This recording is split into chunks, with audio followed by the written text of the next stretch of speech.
You open your eyes for the first time and immediately understand something is wrong. The ceiling is too close. Not intimate close. Wrong close. Like the world miscalculated. Your mother isn't crying with joy. She's screaming in panic. You arrive oversized, heavy, already impossible. The room freezes. The midwife hesitates. Your father doesn't. He knew. He always knew.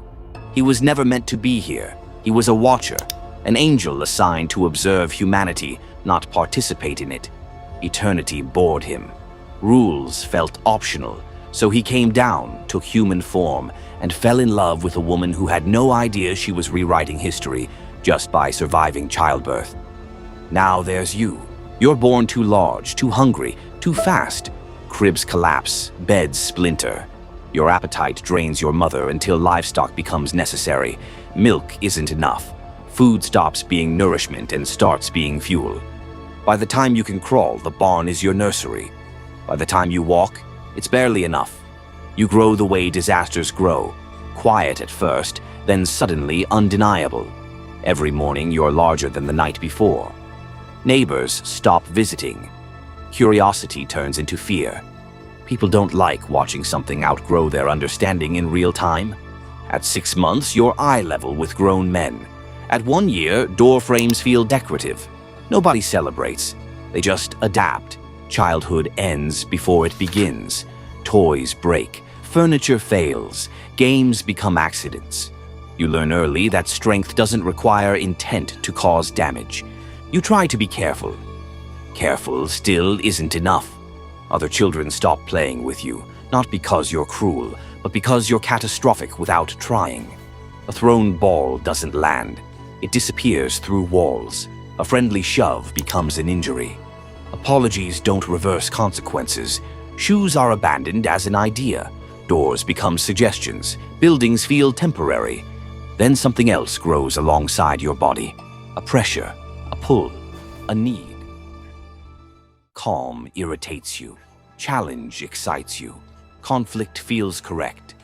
Your father watches closely. He recognizes it. You didn't inherit obedience. You inherited rebellion. By 5, you're picking fights. Not out of anger, but instinct. Everyone looks at you wrong because everyone looks at you at all. Your first fight ends with an injury. The second with destruction. By the third, people leave before you arrive. Fear becomes normal. Isolation follows. Then you learn you aren't alone. Your father wasn't the only one who fell. Hundreds of watchers made the same choice. Angels who traded eternity for desire, which means there are others like you. Meeting them recalibrates reality. You're large, but not the largest. Strong, but not unmatched. One cousin makes you feel small. Another uproots trees the way children pull weeds. Strength, you realize, has its own hierarchy. Gatherings turn competitive. Boulders are thrown for distance. Beasts are wrestled for dominance. Escalation feels natural. Together, you're no longer an anomaly. You're a category. By your teens, you enter your prime. 12 feet, 14. Some of your kin go higher. Your voice rolls like thunder. Your footsteps shake ground. People start calling you the mighty men. Men of renown. It sounds impressive. It isn't. It's code. A warning. Hunger becomes constant, not appetite, necessity. 1 day of feeding you equals a month for a household. Livestock vanishes. Fields flatten. Winter stores disappear overnight. You don't plan it. Hunger doesn't ask permission. Villages resist at first. Spears, swords, courage. You barely notice. 6 grown men feel like weights in your hands. Adulthood sharpens what youth introduced. The angel blood doesn't just grant strength. It corrodes restraint. You start wanting more than food, more than fear. You want control, authority, dominion. Your brothers feel it too. Some carve out territories, others demand tribute. A few abandon restraint entirely and become moving catastrophes.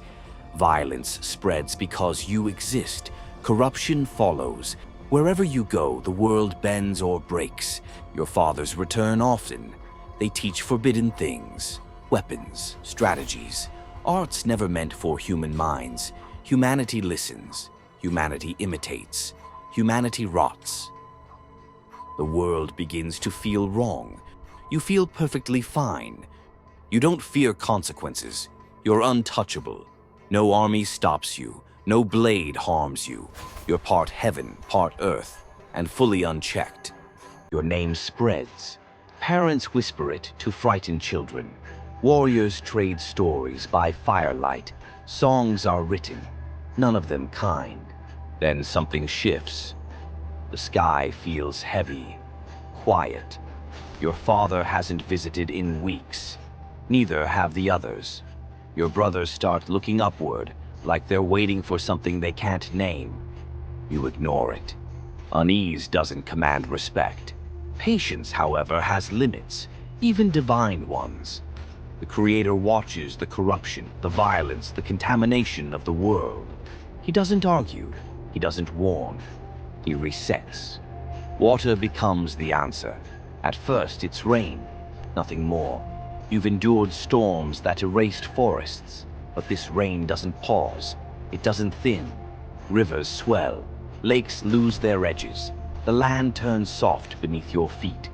You hear rumors. One man, one boat, absurdly large. You go see it, laughing. The builder is small, ordinary, ridiculous next to you. He tells you what's coming. You laugh harder. Then the rain keeps falling. Water reaches your ankles, your knees, your waist. You move uphill. The water follows. It doesn't rush. It rises, patient, certain. You try to swim. Your body betrays you. Muscle becomes weight. Strength becomes drag. Around you, your brothers vanish beneath the surface. Some fight, some surrender. All of them lose. As the water closes over your head, your last thought isn't regret. It's recognition. The small man was right. Death doesn't end you. Your body sinks, heavy and useless, but your essence lingers. Some of you are allowed to remain. Spirits without bodies, rage without reach. You're still here. You drift through the rebuilt world you once ruled. No walls to break, no herds to devour. You whisper instead, tempt, nudge, sabotage. It's not conquest, but it fills the time. Humanity rebuilds, slowly, carefully. They tell stories about you.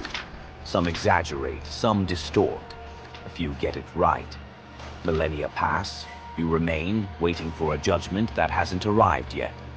The descendants of the man with the boat thrive. They fill the earth. You float through it, frustrated and weightless, watching humans repeat the same mistakes you once embodied.